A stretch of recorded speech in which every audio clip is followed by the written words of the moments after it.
this video I'm going to talk about setting up your InDesign file to be the correct size and have the correct bleed and dimensions for the side of buses for our bus lines project. So this has a couple of trade names, so they often call this a king, and they might also call it a curb. You can see both of those here at the top. So this is a spec sheet from the company that actually prints the designs.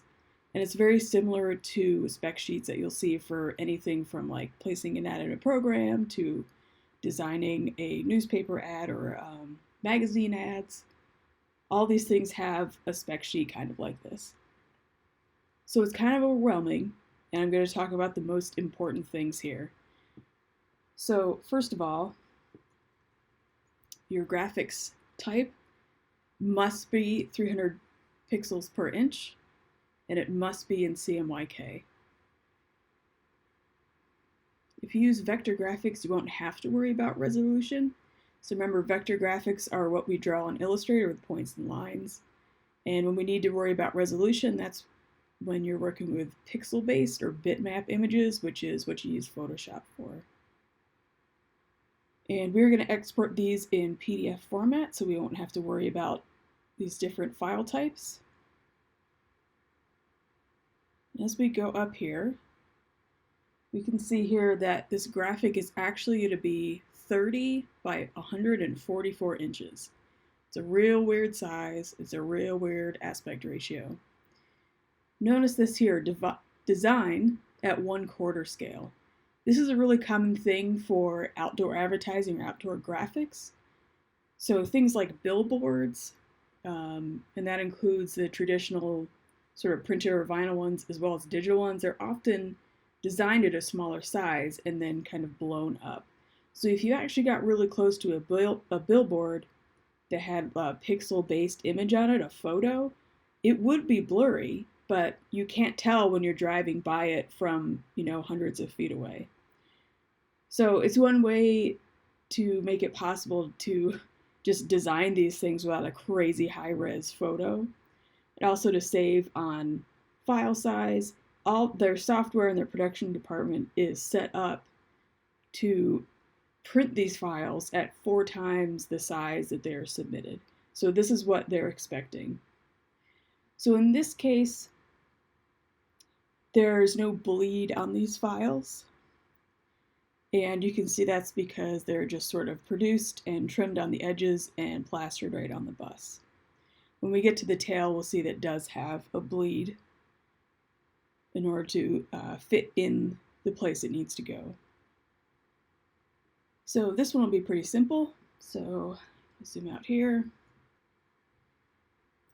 And this needs to be 7.5 by 36. So I'll get to safety zone in a second, but I'm going to start with 7.5 by 36. So in InDesign, I'm going to click Create New. And I'll click on Print.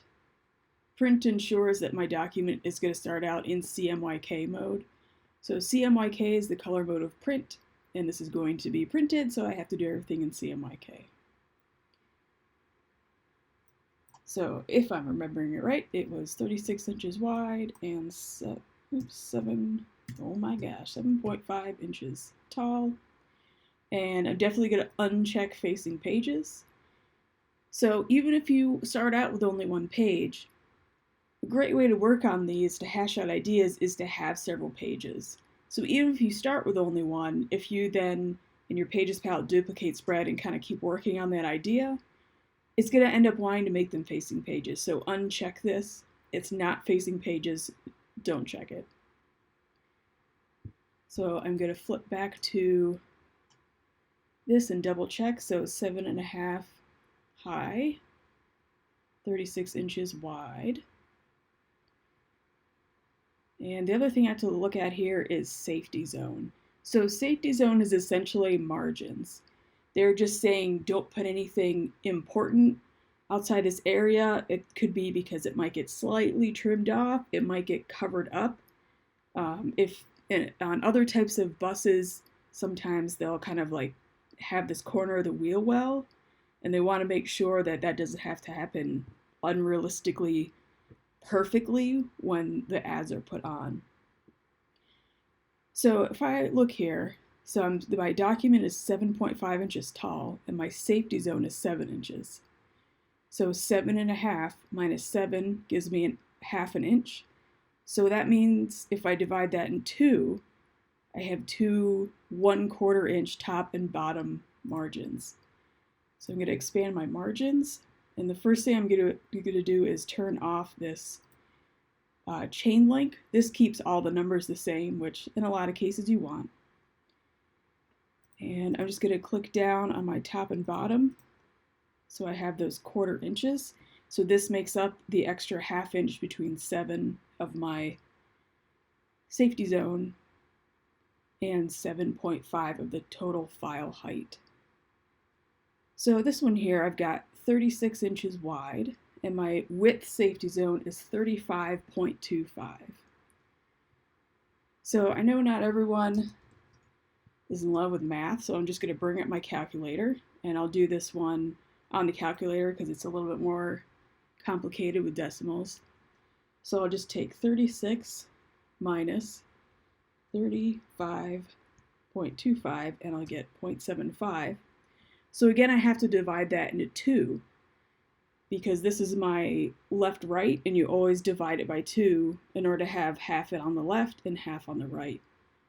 So divided by 2, so that gives me 0.375 for my margins on the left and right. So that's one click down for my left and right.